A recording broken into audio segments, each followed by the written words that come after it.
We have a $5 donation from Zucat. Keep up the good work. Thanks, everyone, for the wonderful event. Much, much love.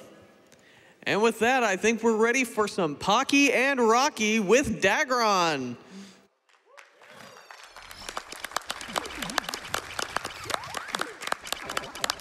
All right, how's everyone doing? I guess we'll start by introducing everyone on the couch here. Go ahead. I'm Sonic Man 2005. I'm Cypherin.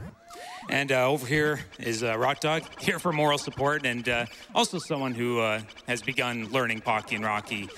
And I am Dagron. I normally run pretty unknown games. You saw me run Mega Turrican, which most people didn't know of that game's existence. Now we're gonna play a rather unknown game from this particular system, the Rivals system.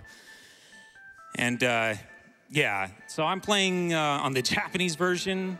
Really, the only major difference is that the bomb cap limit is 3 and not 4, like it is in the English version, which kind of makes it a little bit harder, but it also makes for some more interesting strats on certain boss fights. There are different difficulty settings here. Really, we're going to be doing this on normal. Easy just starts you with more bombs, and hard, you just take more damage from pretty much everything, so it's not very safe. And with that, I'm going to start things up here. We runners of this game start our timer when we select our character here, and we can select between 2 different characters here. They have the Shrine Maiden Pocky and the Tanuki Rocky.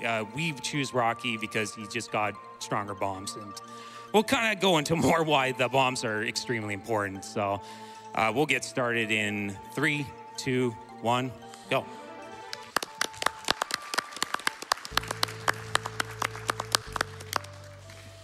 So the very first thing I did was actually a trick. It turns out when you press start in the cutscene, you manipulate which sage spawns in the corresponding level. There are 7 of them in total, and each of them, I think, designed after one of these 7 lucky gods. And coming up is our first one, and what did we get? Okay, this is a good one. So the thing with these sages, there are 7 of them, but only 3 actually drop a bomb, and this is what the run is basically in a nutshell. We kind of have to win frame rules on the cutscene, and just, yeah, hopefully we get the correct ones to drop what we need. Some of the levels also have a standard bomb drop that we pick up as well. Not only do we have boss fights, but we have mini boss fights, and bombs are integral for dealing with them pretty quickly. So here's the first boss. Okay, that's a good pattern. And yeah, there he goes. If you flick the tail on the basket there, out pops a lucky cat, and you get the only 1-up in the game. That's the only 1-up you get in the game. Hey, Dagron, can you talk about your mashing that you do? Yes, so when you mash with well, it's not really so much a mash, it's like a rhythmic mash. It's kind of similar to Super Ghouls and Ghosts and the weapon mashing in that game. But yeah, if you rhythmically mash with a D-pad, you can actually stilt your attacks, and you do more damage that way. Another interesting thing, though, especially with the fire weapon, is you can actually do double damage depending on your positioning, which is what we're trying to do here. Never used to... Monkeys usually don't spawn that fast, but yeah. Depending on your positioning, you can do double damage with the fire weapon, and you can actually hear it. So hopefully on our next encounter with Mr. Robo, that's what the Cyclops are called, you'll hopefully hear for it. Now, what are we gonna get out of this thing? Okay, a shield, that's good luck. So I actually really need this shield for the part coming up after this guy. And I'll go more into why after I deal with them.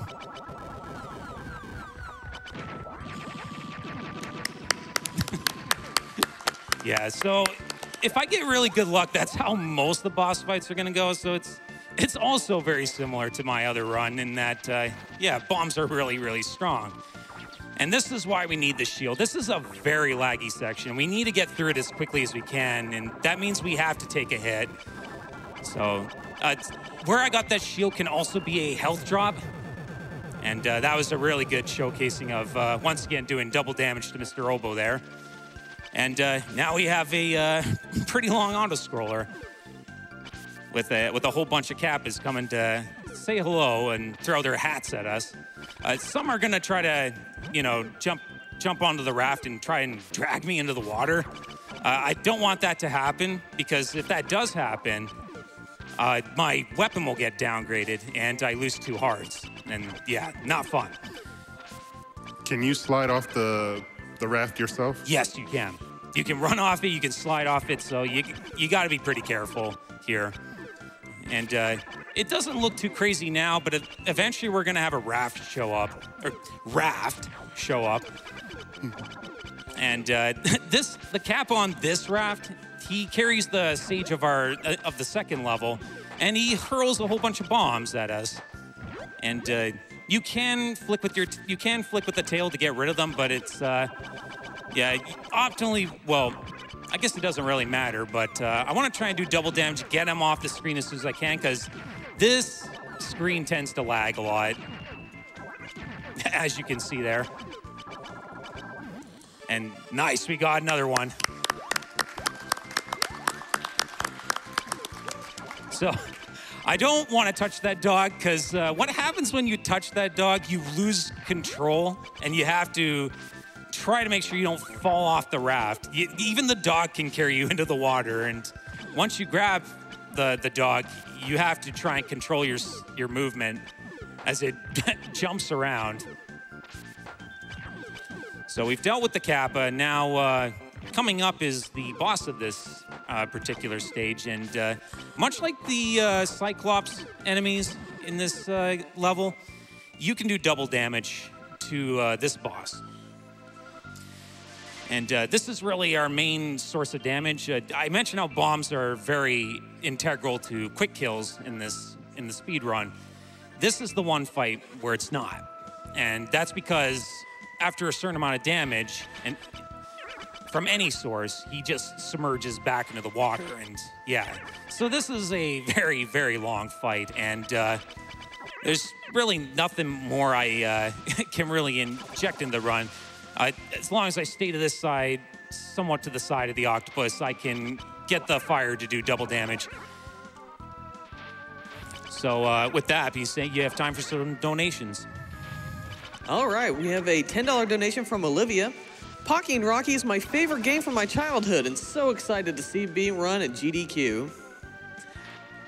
We have a $10 donation from Advent Letty.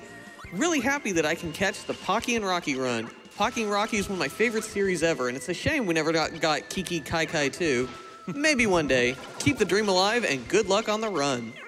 Thank you. We have a $5 donation from Rocky. Since my name is Rocky, I had to donate when I saw the name Pocky and Rocky. Nice. I hope your box of Pocky will also donate. Good luck to the runners and have a nice event. We have a anonymous $5 donation. The comment literally says no comment, but thank you for your generosity. Okay, so I'm actually gonna take a dip into the water there and drain my health down to just 1 full heart. At the end of each level, you'll see my health drain and then replenish itself. Yeah, so by draining your health, you actually speed up the result part, or the results, well, not the results screen, but the part where my health replenishes back up.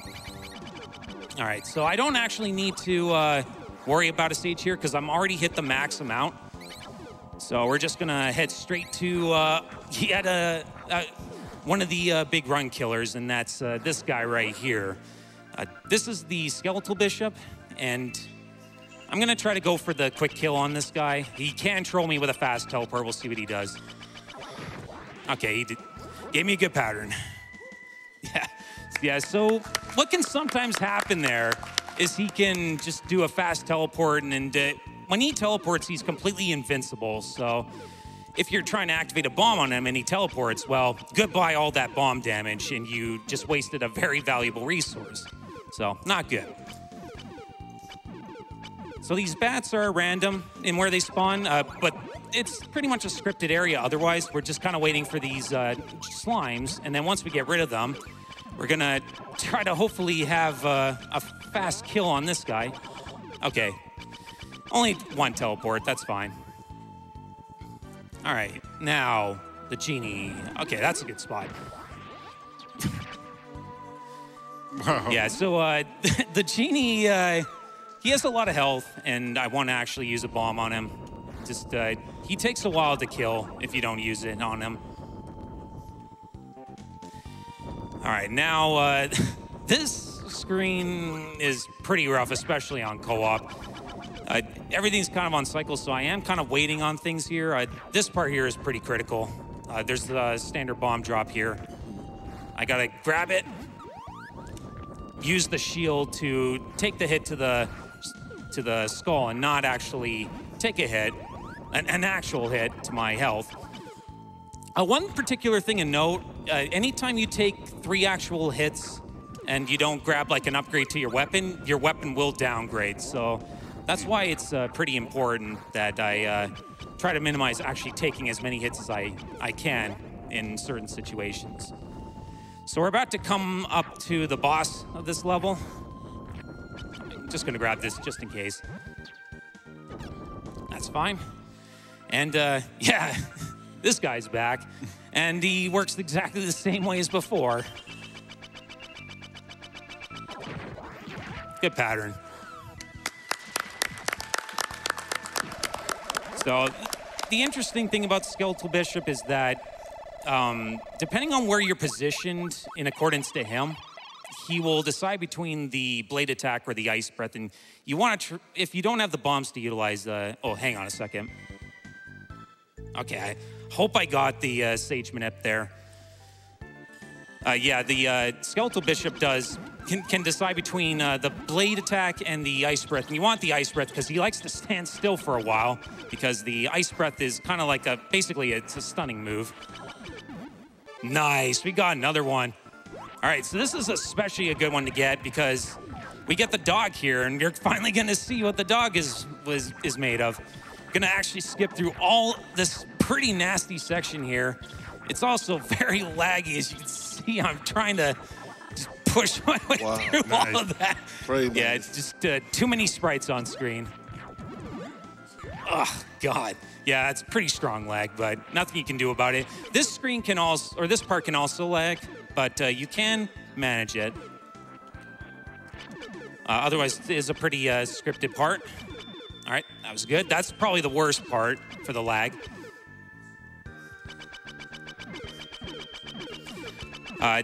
The bats are scripted. What isn't scripted, though, are the tornadoes. They can spawn kind of in weird cycles, and yeah, it can be badly timed cycle or badly timed spawns at times. Okay, so we're almost done here.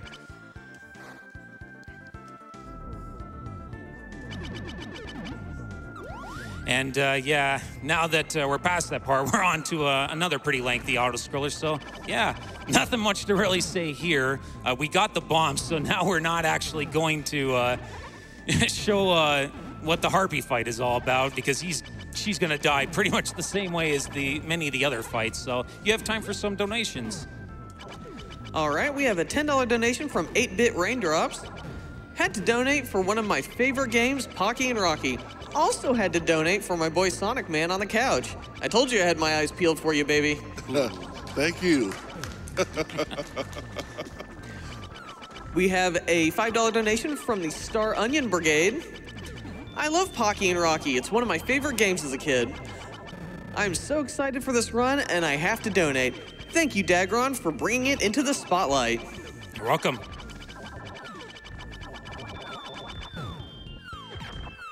So yeah, I'm gonna just take a little bit of damage as I go through this level, because like I said again, you want to ideally drain your health as low as possible over the course of the run. And yeah, dealing with these guys is not really a big deal. They will try to retaliate if you keep shooting at them after this chain link attack, but it's pretty easy to bait out. And you have time for some more donations.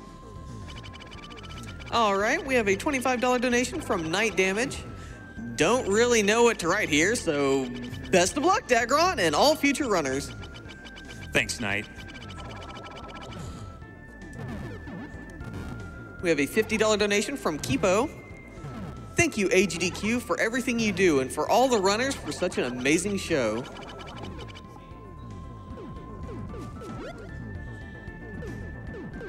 So I noticed there's a lot of items you tend to pass. I mean, obviously for the speed run, you want to keep moving, but are there any like items for newer runners that you recommend that you have to get? Like obviously the shield, right? Is there anything else that... The shield is actually pretty helpful, and you know, it's actually good to grab, you know, whatever, as long as it's the weapon you need.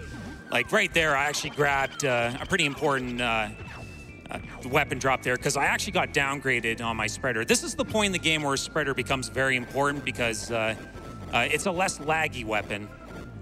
All right, so here's the Harpy, and I'm at the perfect health value because once I deal with the Harpy, I'm gonna slide right off into the top of the screen there. Oh, come on.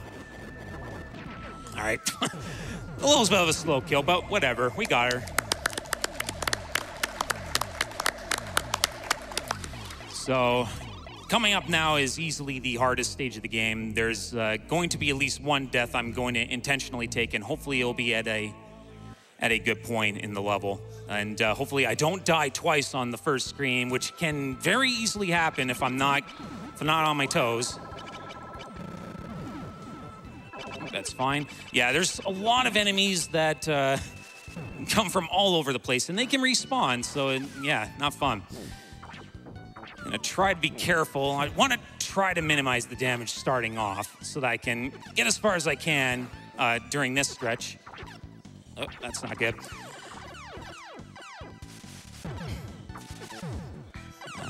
Yep, I'm actually doing okay with health. Gonna grab that just for safety. Nice. And interesting thing to note, when you take a hit, you can actually slide instantly. Like you don't have any hit stun when doing another slide. All right, this is looking pretty good. Gonna use that fire to get right past him. Oh, get out of the way. Uh-oh. Okay, this could be a problem. I'm gonna get rid of that. Should be okay. Okay. Close call. Yeah, pretty close. And yeah, we're not in the clear yet because this screen is arguably worse than the last one, if you can believe that. Hopefully I don't, well, I mean, I only took one death in the first screen, so I could afford to die on this screen, but I'm gonna hopefully not. This section here sucks real bad. These spike balls, I think, are on a global cycle, and I want to try to utilize that so I can... Okay, wrong button. That could be a problem. Looked like the bomb gave you some iframes. Yeah, I pressed the wrong button there, which could be a big problem. Because the boss at the end of this stage is... he's awful. Okay, well, Hotai saved my butt big time there. Thank you, RNG gods. Thank you, RNG gods. All right. So I got a shield here too, which means I can get through this section relatively safely. I lost it already, but I know I can get through this at this amount of health. I'm gonna just damage boost through all of this.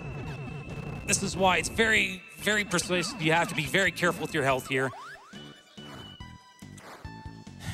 And yeah, that's the level itself. And now the reason why I need 2 bombs is because this boss, he's awful. And he has 2 phases to him, and this first phase is particularly a pretty nasty one, so hopefully I quick kill this guy. Nice. Caught him as he literally started teleporting there. Yeah, that fight, he just starts zipping around everywhere and throwing all these ads on screen, and he electrifies the ground. So it's very important you get out of phase 1 as soon as possible. And, well, spreader's not optimal for phase 2, so we just don't we don't deal with the second phase either. So unfortunately, we don't have any bombs to use here. So this does mean we have to deal with Black Mantle the long way. And that does sound scary, but he's actually not too bad. And so stage 6 can be pretty scary. There are some enemies that do 2 hearts of damage. Particularly of note, these dogs. Pretty hard to dodge. They do like to stop you. Oh my God, that was close. Okay. And yeah, we're already at the end of the screen. So that's why it's not quite as bad as stage 5. There's a nice little safe spot here. This guy does a number of things, but most of them can be dodged pretty easily. This is the one attack that is not dodgeable, the shield. And now I just tap up and stay right in the safe spot, and yeah, he goes right down. Helping him scratch his back. All right, so, sorry. So this is the last boss of the game. This is Black Mantle, and he's kind of in charge of, like, why all the yokai in the region are going a little crazy. So we gotta take him out, and some of the enemies you even face in stage 5 are being mind controlled by him. And you might even see that in the end cutscene. First things first, though, we need to get rid of these statues. They make this guy invincible, so you gotta get rid of them. And they also throw projectiles, so you also need to get rid of them. Oops. This is kind of scary now. I'm gonna use this little pocket here to do a mashup, and okay. Not the best spot, but we're gonna use this statue here to do a little bit of damage. You also stand to do less, or you stand to reduce lag when you are staying pretty close to him. Okay, that was close. I believe. Can we get the Deathless? Come on.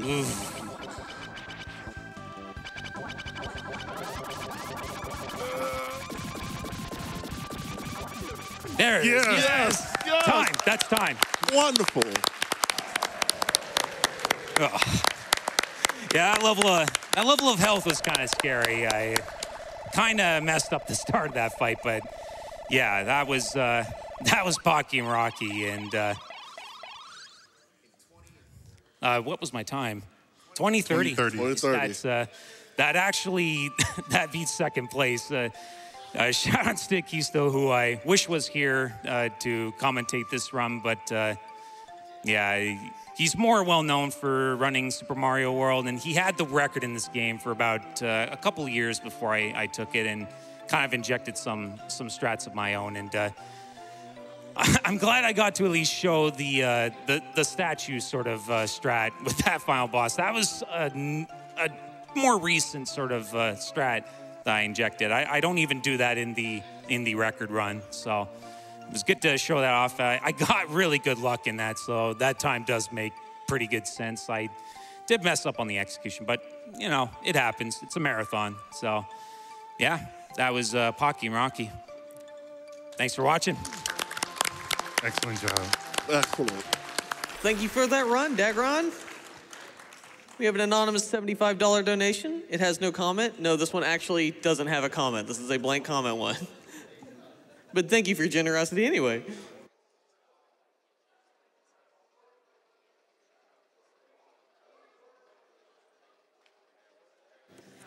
We have a $21 donation from World Warrior. Just happy to see Pocky and Rocky getting some love on AGDQ. What a gem. I agree. I remember renting that game. It's pretty adorable. We have a $25 donation from Big. Loved Pocky and Rocky as a kid, but could never beat it. So it's awesome to see someone playing it so well. Keep up the good work.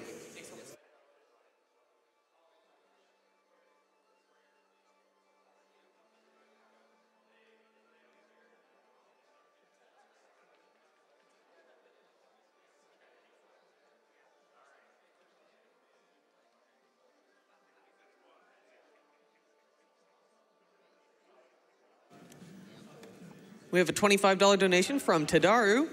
Had to donate for Pocky and Rocky, and Dagron showing me what this game looks like beyond the first 2 levels. I was not good enough to get any farther than that as a kid. I know that feeling.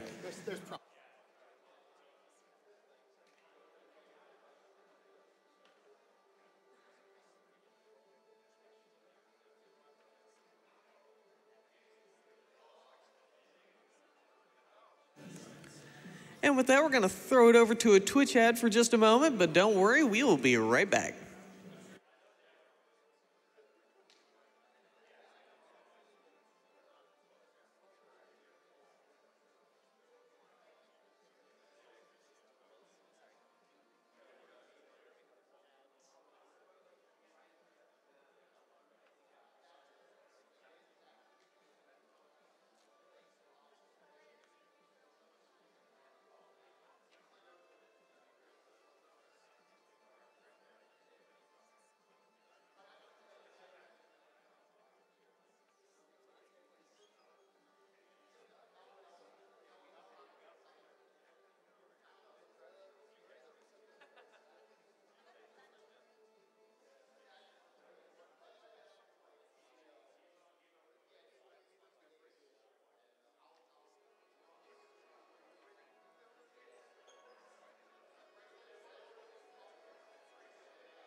So just a reminder for some of our upcoming donation incentives. We have some bid wars going on. For Castlevania Aria of Sorrow, we have the file name. The current leader is Bebel with $795. In second place is Moon Moon, which I guess in Aria of Sorrow, Castlevania, Dracula would consider House House. But that is at $152. And in third place is Linkus 7 with $75. An upcoming incentive we also have is a bonus run for Castlevania 3. We're currently sitting at $12,945.26 out of 20,000. So get those donations in because you definitely want to see more Castlevania. You need more Castlevania in your life. Everyone needs more Castlevania. All these people in the crowd, they want more Castlevania in their life. See?